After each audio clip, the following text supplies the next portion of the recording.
Hey everyone, StarCraft here. As you probably noticed, I'm trying to get into more of a daily routine. I'm hoping I'm able to do this, trying to get things out a bit more consistent. Wish me luck on this.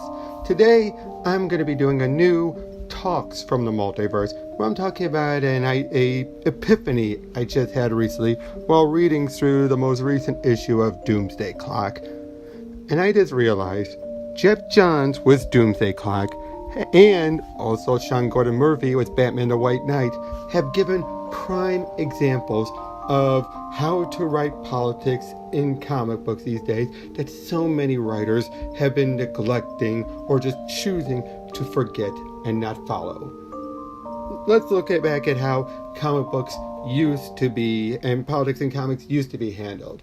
In the early days, they usually were either kept to a minimum or and would just play out naturally based off of the event, usually unintentional by the writer, or if a writer was going to be intentional, they would usually have the politics be given both sides of the issue and usually have the readers come to a decision on their own.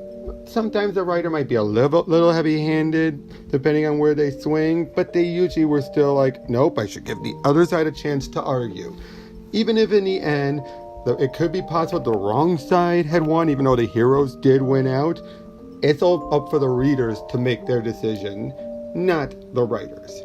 It was either that, or overall, a good story is still being told out of the politics. Dark Knight Returns is a good example where the politics is very heavy. Some people are able to not look past it, that's true, but so many others are still able to get a good enjoyment out of it despite the politics, or the politics enhanced it. Unfortunately, these days, politics seem to be completely one-sided, mostly left-leaning, to the point where they make straw man arguments. They have political figures that the writer does not like. They turn characters into mouthpieces, basically spouting out the writer's politics, even if it doesn't fit the character's past interpretations. The politics are what's driving the story, and basically to the point where the story is trying to get to this political endpoint so that then the writer can be on their proverbial soapbox and be spouting out why this is good, this is bad, this is evil. And then I'll also have the characters do some very amoral things, but because it matches the creator's politics, it should be taken as A-okay and a good thing, and the rest of the world looks at it as a good thing. Its worst characterization, like I said, is just tossed out the window completely. But when I read through Doomsday Clock, the rereading through the entirety because of the new issue coming out, kind of got to do that with the delays in each release, I realized something. The politics in this matched what Geoff Johns originally said he was trying to do. He came up with the idea for Doomsday Clock after the 2016 election, and he saw the political divide that was brewing, and it kind of showed, especially by issue 8. Let me explain. Leading up throughout the underlyingness of the story, the DC Universe, this idea known as the Superman theory came about, where apparently it was revealed that all the metahumans in America were actually created by the government secretly. Any of their origins they had, complete BS. As far as the world was starting to be told, they were all government agents. And so the government can make a metahuman army to be enthroned. The thing is, though, some heroes believe this, whether their history was altered or something, who knows, or they didn't believe and they knew it was complete hogwash. This applies to also villains as well. And this eventually causes other countries and nations to feel outrage. How dare America do this and keep it a secret, as they were amassing all of these metahumans and to be used as their own little army. Especially Russia, who seem to have, as far as they're concerned, the most prevalent amount of proof to back these. At the same time, the Man and the Watchmen characters have arrived and shown up, interacted. Because throughout most of the issues, the first couple of issues, there was a slow Boyle building up everything. But one of the other political points happened when Batman and Adrian, the guy behind all the events of Watchmen, meet. Batman calls Adrian out, telling him, you basically caused a bunch of lies built on the death of millions to try and bring about a false sense of peace. Whereas Adrian then said, I at least changed the world. You and the others just follow these pulp heroes doing nothing to really help the world. There's still poverty, disease, energy crisis, what have you. In other words, poking at how Watchmen set up those type of stories of heroes actually changing the world because they didn't have that sense of, it's not my place to do it. Whereas DC, on the other hand, they felt like we're here to help the world, not control it. And very nice little taking pot shots at both ends, oversimplifying one, but at the same time also making it clear on the other side. And it also tells you why Adrian acts the way he does. He thinks that's what he was meant to do. He has all this intelligence. Why doesn't he try and save the world and fix all the world's problems? Now, before I get into issue 8, I should also point out that in issue 7, it's made very clear. Out of all the heroes on Earth, Superman is the only one that the entire people of the world still accept. Why? They know very well he's an alien and he has proven no one-sidedness on any issues. And by this point, he has not taken a side. Unfortunately, by issue 8, that's when it reaches a fever point, as people are becoming more and more paranoid. So many people truly believe the Superman theory, and many metas are trying to prove it false, such as Firestorm, who arrives in Russia because he believes they are all spreading the lies provided by Fozar, a former part of Firestorm, who has become his own identity. And Fozar has been claiming, yes, the Superman theory is true, and Firestorm is one of them, even though Firestorm, Ronnie Raymond knows, no, that is complete bullshit. Professor Stein and I were created in an accident. There was no government involvement. Why are you doing this and ruining my life? This eventually escalates to a bunch of civilians attacking Ronnie, and something somehow causes him to do something completely unexpected. He turns thousands of civilians into glass. Yeah, and in many versions of Firestorm, he should not be able to turn organics into anything. Some exceptions, of course, but in this particular universe, that still applies. And Ronnie is panicked. People feel like, look what this metahuman did.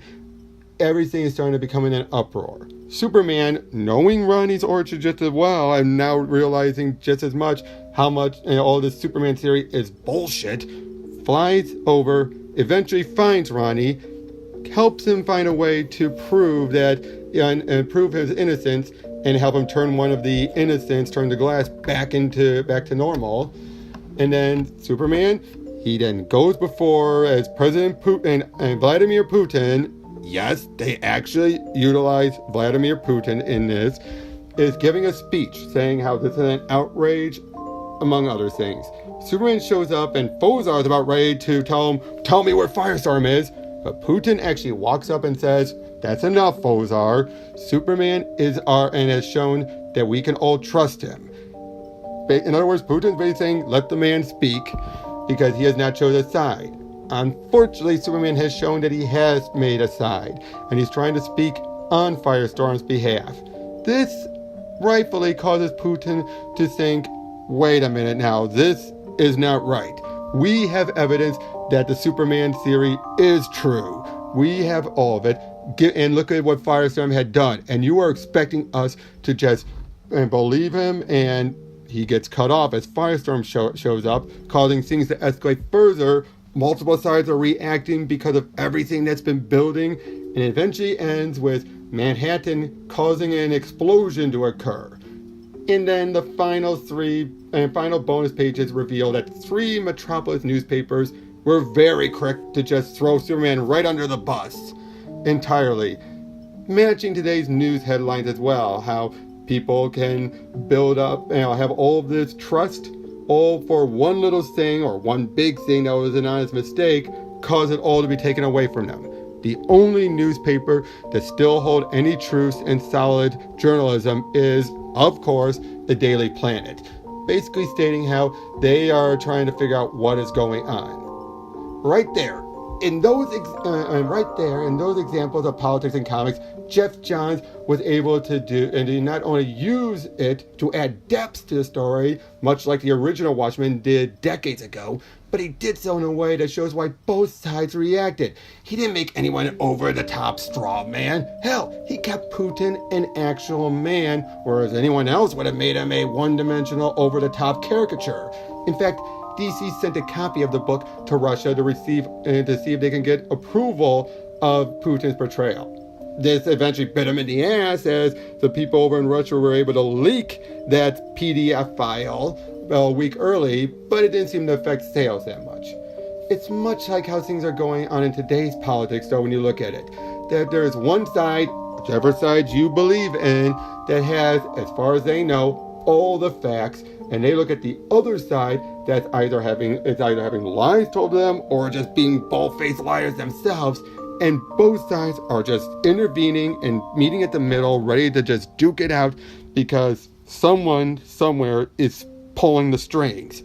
In this case, we know for a fact as Manhattan, and I doubt in our real world, unfortunately, there is a huge, all-powerful being manipulating everything. But all this without being exactly, literally, trumpet, all that stuff, politics. This isn't, though, the first time. And like I said earlier, Batman White Knight also did something very similar. Sean Gordon Murphy told a story of Batman and Joker that, first of all, was not in the exact same universe as the mainstream Batman. For one thing, Joker wasn't really that bad by comparison before he gets cured and becomes Jack Napier. But it also showed that not one side is perfect. Batman, despite all the good he did, he still broke the law, recklessly at that, more so in this universe. Gordon, the GCPD, still covered for him, which is true, and it's obvious showing about the laws being broken. But not that, there were people in Gotham secretly profiting off of Batman's actions. He'd clear out a town, and Hound that drove people away, they would then swoop in and then raise the profits up and make money off of it. But the other thing is, Jack Napier was no saint as well. Despite being cured of the Joker, he still did underhanded tactics to achieve his goal. Mind controlling the villains through Clayface and Mad Hatter combined, and causing them to first attack and then become docile. This ended up leading to both of them deciding to work together to stop a common threat brought on by both of their own actions. And the politics were brought up, but it was done in a way that showed, again, neither side was absolutely right or wrong, and the reader can make their own choices. Both of these books are great stories, critically acclaimed, big sellers. Sure, Doomsday Clock has Jeff Johns and Gary Frank dealing with the Watchmen plot that's been building for a while and with Rebirth, but Batman White Knight was a relative surprise to so many, especially how well it handled these politics without being heavy-handed. The politics were there, obviously, but he didn't dominate the story or control the characters. They defined some characters and defined some of the actions of the characters, but they were just there. The stories may not be able to exist without these politics, but at the same time, the politics were not the most important part. And not one established character broke character to become a mouthpiece to spout out whatever the writer believes.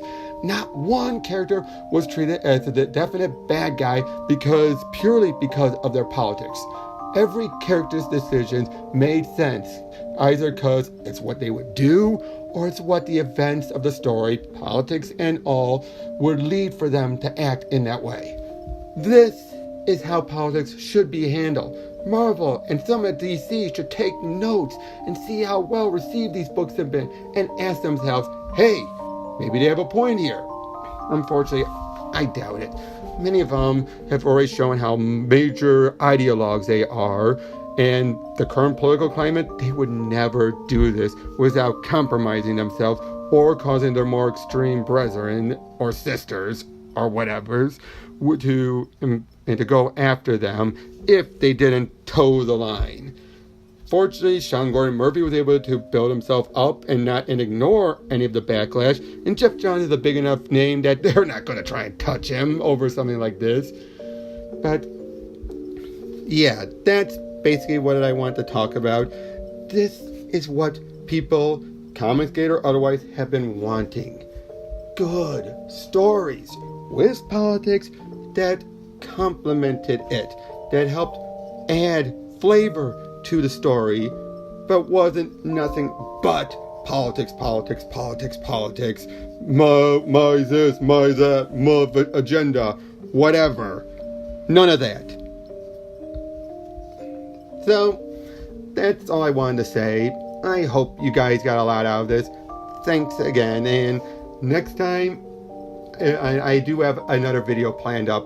Either it's already in the works, or I'm finally finishing up something. Either way, I'll see you next time, hopefully tomorrow. Take care.